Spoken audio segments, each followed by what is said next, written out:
A paz do Senhor, povo de Deus, louvado seja o nome do Senhor. Dia 2 de setembro de 2023, início do mês de outubro, mais um Desperta Crente. Receba essa palavra no poderoso nome de Jesus. Deus seja louvado pela tua vida. Vamos glorificar ao Senhor, porque se iniciou mais um dia, se iniciou mais um mês e mais uma oportunidade. Nós permanecemos firmes com Jesus, amém?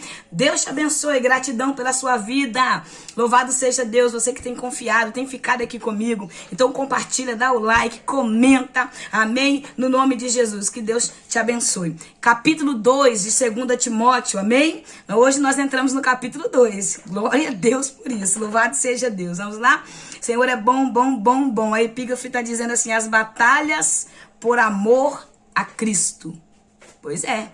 O guerreiro do Senhor tem batalhas por amar a Cristo.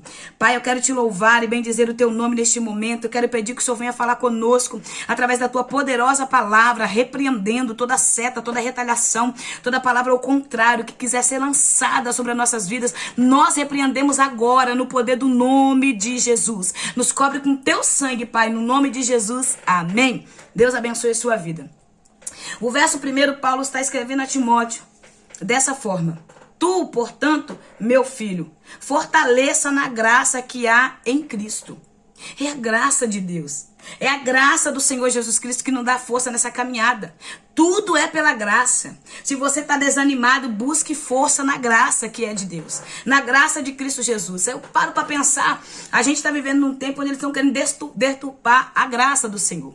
Né? A graça não foi de graça. Ela foi ali com um preço de sangue naquela cruz. Então valoriza essa graça que está sobre a nossa vida. Valoriza essa graça que o Senhor nos outorgou, né? Que o Senhor nos entregou. Então que a gente entenda esse propósito de viver sobre a graça do Senhor. Então ele vai pedir para ser fortalecido. Por que fortalecido? Tem momento que você se sente fraco.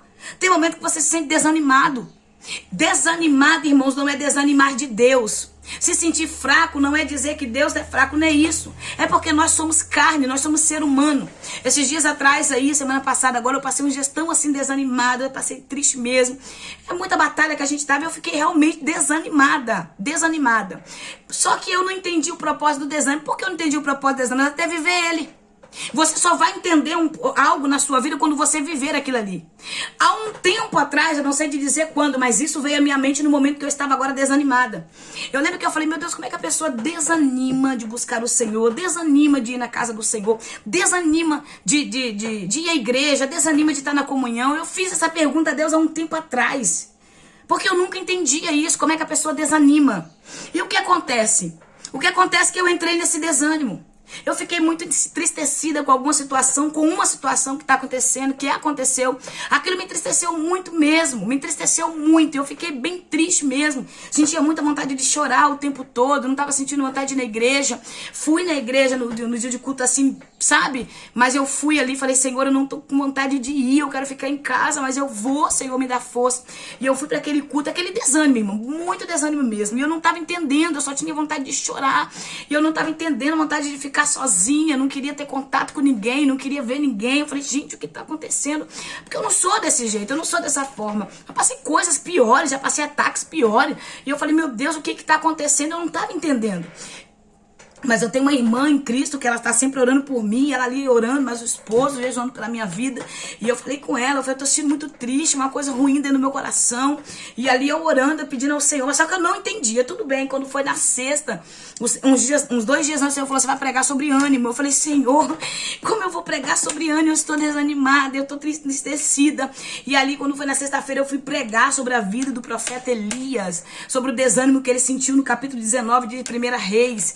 E ali o Senhor foi dando uma mensagem ali, o Senhor foi me curando, e ali quando eu cheguei, eu questionei o Senhor em casa, eu falei, Senhor, por que eu senti aquela dor, aquela coisa ruim dentro de mim? O seu problema é você sentir o que o meu povo tem sentido, o que muitos dos meus têm sentido, e muitos no meio dessa frieza não têm dado crédito. Há muitos que têm desanimado, se entristecido. Então, irmão, tristeza, desânimo faz parte da vida do crente, porém não pode permanecer na vida do crente. Você precisa lutar, guerrear. Então o Senhor vai me trazer, então eu posso te dizer o que é um desânimo, porque eu senti o desânimo na pele, e eu consigo te dizer, porque quem te tira desse desânimo é Jesus. É Jesus. Não pare de buscar Ele. Leia a palavra. Ouça mensagens que te edificam. Procure pessoas, não se afaste dela. E o Senhor foi falando ao meu coração, porque aquilo foi por um momento. Ele permitiu eu sentir. Então, eu quero te dizer, se fortaleça na graça de Deus. Se fortaleça nessa graça que só pode vir dele. Se fortaleça nessa alegria que só pode vir dele. Se fortaleça nele, que é a verdade, que é a alegria. Ele é o ânimo para nossas vidas. Então não desanime de buscar o Senhor, porque o Senhor não deixa de buscar por você.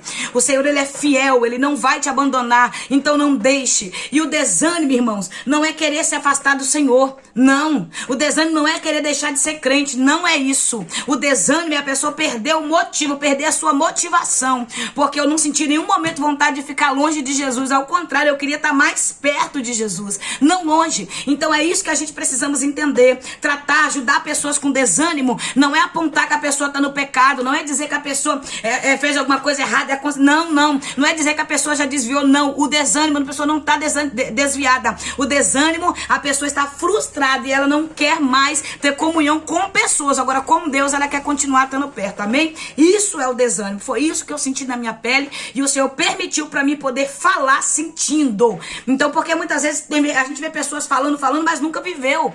Fala, mas nunca passou por experiência. Fala, mas nunca passou por prova, nunca passou por nada. Então não desanime agora. Que o Senhor renove as tuas forças, que o Senhor renove a tua alegria, que o Senhor te capacite, que o Senhor te encha da graça, do conhecimento dele e dessa misericórdia que é a causa de nós não sermos consumidos, amém? Que Deus te fortaleça, se for o teu caso de você estar desanimado, meu irmão. Que o Senhor dê graça a você, minha irmã. Que o Senhor hoje te levante, não te deixe entrar na caverna e lá ficar. E se por acaso você entrou na caverna, o Senhor próprio Deus está descendo aí, como desceu na porta daquela caverna e falou: Elias, o que fazes aí? O Senhor está te perguntando, sai dessa caverna para que o Senhor fale contigo, amém? Aí ele continua no verso 2: o que ouviste de mim diante de muitas testemunhas, transmite a homens fiéis e capacitados, a fim de que possam igualmente discipular outros. O que é discipular outro? É você discipular alguém com aquilo que você aprendeu, com a palavra. Mas é deixar alguém olhar para você e ter você como exemplo. É isso que é um discipulador. Um discipulador discipula dessa forma. O que acontece hoje? Nós não estamos vendo pessoas que querem discipular, que querem ensinar. Nós só estamos vendo um homem egoísta, soberbos, que aprende a palavra para tirar vantagem em cima da palavra, para tirar proveito, mas não querem ensinar aquilo que a palavra de Deus nos ensina. Discipula. Por que discipula homens capacitados? Porque Paulo estava homens capacitados para ter obreiros na casa do Senhor.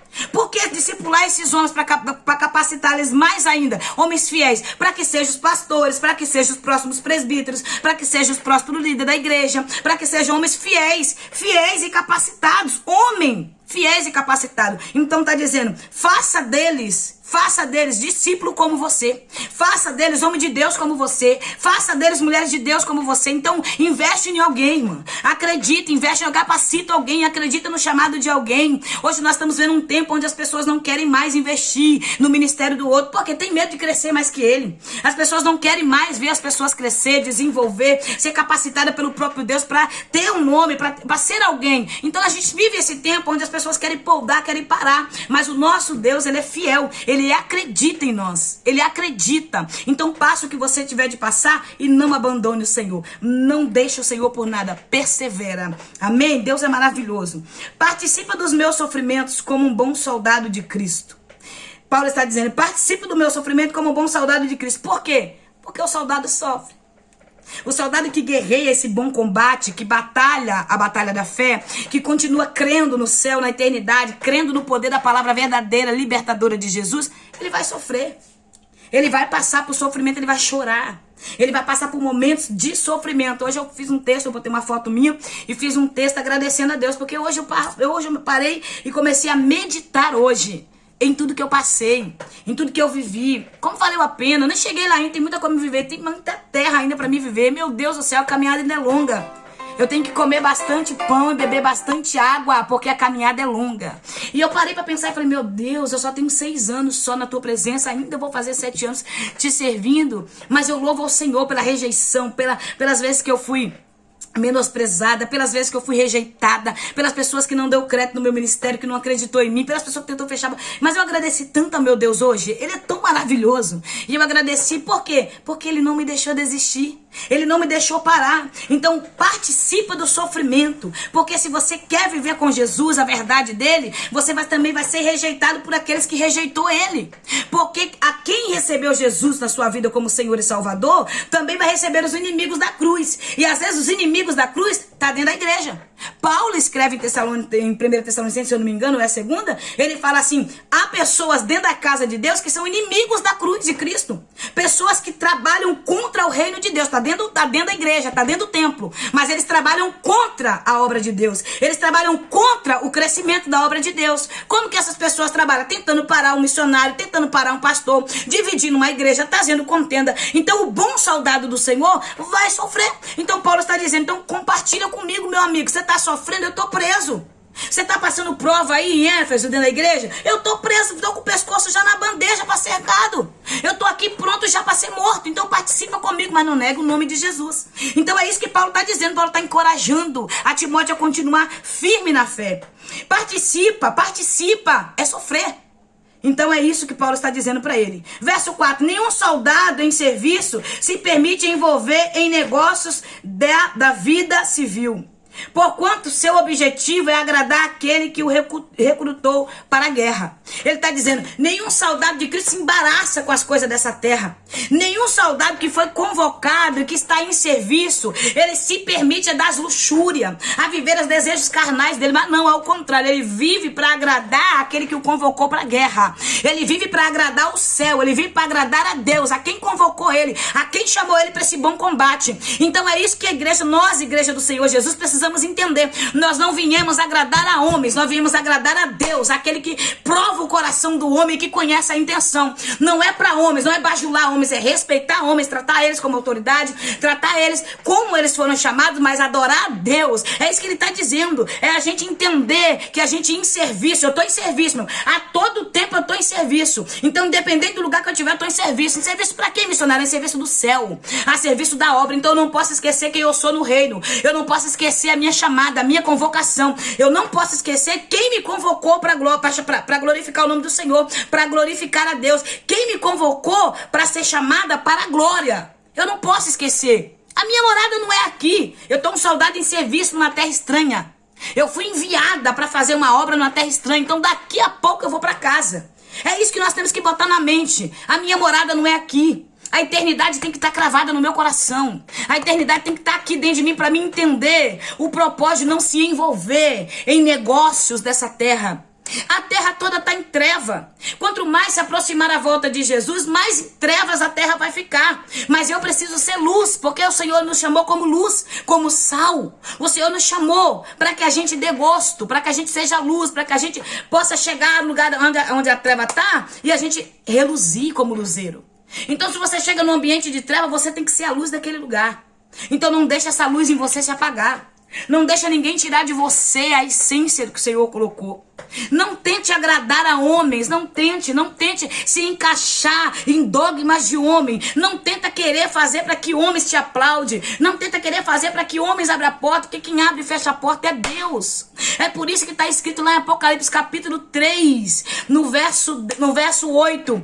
Quem tem a chave e que abre e fecha é o Senhor. Ele tem a chave de Davi que abre e fecha. E quando ele fecha, ninguém abre. E quando ele abre, ninguém fecha. Você está entendendo o que o Senhor está dizendo para mim e para você? Então não se envolva, não se perca. Não deixe o objetivo. Quem te chamou para essa guerra foi o próprio Deus. Então agrade a quem te recrutou. Tenha o objetivo, tenha foco. Tenha foco na tua chamada. Verso 5. Da mesma forma, nenhum atleta é coroado como vencedor se não competir de acordo com o regulamento. Tem regulamento. Tem regulamento. A gente acha que é viver de qualquer maneira? Não. Porque a Bíblia, ela é, para mim e para você, o regulamento de fé. A gente tem que estar aqui onde o Senhor nos colocou, onde o Senhor nos chamou. Porque ninguém vai ser coroado, irmãos. Ninguém vai ser coroado atravessando o irmão. trapaceando no meio da corrida, trapaceando no meio da competição. Compete, mas compete como um bom guerreiro, como um bom soldado. Compete, mas compete como um atleta digno de respeito. Porque todos os atletas que chegaram lá para ser coroado, eles chegaram com respeito. Com as pessoas que olham e falam, olha, ele chegou aqui, não veio de qualquer maneira, não caiu de paraquedas, porque até quem cai de paraquedas se esburrar, se esbagaça. Não existe negócio de cair de paraquedas. Você tem uma caminhada, você tem uma trajetória, você tem uma história para chegar lá, você tem experiências, caminho percorrido para chegar ao alvo. Então é isso que o Senhor está dizendo, não pule etapas da sua vida, chegue, corra essa corrida da fé, seja um atleta, vá como um vencedor, já caminhe como um vencedor. Amém? Que Deus abençoe a sua vida. Amanhã nós voltamos para a glória do nome do Senhor. Que você seja esse vencedor. Que você seja esse atleta que vai batalhar a boa batalha da fé sem trapacear, sem precisar derrubar ninguém, sem precisar defamar ninguém, sem precisar caluniar ninguém. Irmãos, todas as pessoas que tentam parar alguém da chamada de Deus, tenha certeza, essas pessoas não saem do lugar. Elas vivem a vida delas ali. Todas as pessoas que tentam parar um irmão, que tentam parar e que trabalham contra, as pessoas trabalham contra a igreja. Então, quando a pessoa trabalha contra a igreja, ela não está trabalhando contra mim, contra você, ela trabalha contra o próprio Deus. E quem é que vai bater de frente com a rocha? Fragmento não bate de frente com a rocha. É isso que Deus está dizendo. Então, que nós venhamos entender o propósito do Senhor nas nossas vidas, que a paz do Eterno te fortaleça no dia de hoje. Seja um bom soldado, seja um atleta fiel, respeitado. Corra a corrida da fé com dignidade. Deus abençoe, que a paz do Eterno te alcance, que essa semana seja uma semana de vitória, uma semana abençoada, uma semana onde o Senhor entra na tua casa com providências no nome de Jesus. Deus abençoe.